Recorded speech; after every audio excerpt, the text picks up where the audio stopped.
If you want to change the world, start off by making your bed. If you make your bed every morning, you will have accomplished the first task of the day. It will give you a small sense of pride, and it will encourage you to do another task, and another, and another.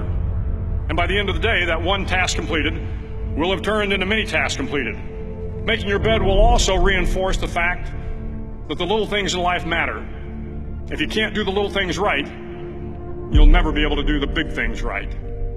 And if by chance you have a miserable day, you will come home to a bed that is made, that you made. And a made bed gives you encouragement that tomorrow will be better. To pass SEAL training, there are a series of long swims that must be completed. One is the night swim. Before the swim, the instructors joyfully brief the students on all the species of sharks that inhabit the waters off San Clemente. They assure you, however, that no student has ever been eaten by a shark, at least not that they can remember. But you are also taught that if a shark begins to circle your position, stand your ground. Do not swim away. Do not act afraid. And if the shark, hungry for a midnight snack, darts towards you, then summons up all your strength and punch him in the snout, and he will turn and swim away. There are a lot of sharks in the world. If you hope to complete the swim, you will have to deal with them. So if you want to change the world, don't back down from the sharks. Over a few weeks of difficult training, my SEAL class, which started with 150 men, was down to just 42. There were now 6 boat crews of 7 men each. I was in the boat with the tall guys, but the best boat crew we had was made up of the little guys, the Munchkin crew, we called them. No one was over 5'5". The Munchkin boat crew had 1 American Indian, 1 African American, 1 Polish American, 1 Greek American, 1 Italian American, and 2 tough kids from the Midwest. They out-paddled, outran, and outswam all the other boat crews. The big men in the other boat crews would always make good-natured fun of the tiny little flippers the Munchkins put on their tiny little feet prior to every swim. But somehow these little guys from every corner of the nation and the world always had the last laugh, swimming faster than everyone and reaching the shore long before the rest of us. SEAL training was a great equalizer.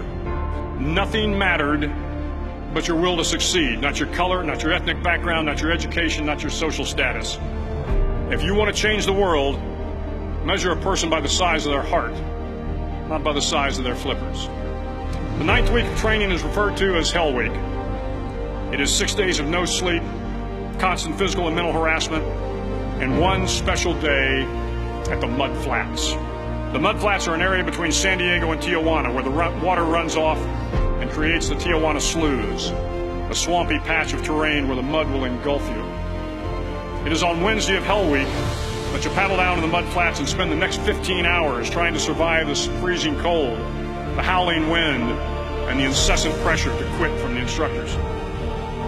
As the sun began to set that Wednesday evening, my training class, having committed some egregious infraction to rules, was ordered into the mud. The mud consumed each man till there was nothing visible but our heads. The instructors told us we could leave the mud if only 5 men would quit. Only 5 men, just 5 men, and we could get out of the oppressive cold. Looking around the mud flat, it was apparent that some students were about to give up. It was still over 8 hours till the sun came up. 8 more hours of bone-chilling cold. The chattering teeth and the shivering moans of the trainees were so loud, it was hard to hear anything. And then one voice began to echo through the night. One voice raised in song. The song was terribly out of tune, but sung with great enthusiasm. One voice became 2, and 2 became 3, and before long, everyone in the class was singing. The instructors threatened us with more time in the mud if we kept up the singing, but the singing persisted, and somehow the mud seemed a little warmer, and the wind a little tamer, and the dawn not so far away. If I have learned anything in my time traveling the world, it is the power of hope. The power of one person, a Washington, a Lincoln, King, Mandela, and even a young girl from Pakistan, Malala. One person can change the world by giving people hope. So if you want to change the world, start each day with a task completed. Find someone to help you through life. Respect everyone. Know that life is not fair and that you will fail often. But if you take some risks, step up when the times are the toughest, face down the bullies, lift up the downtrodden, and never ever give up. If you do these things, the next generation and the generations that follow will live in a world far better than the one we have today.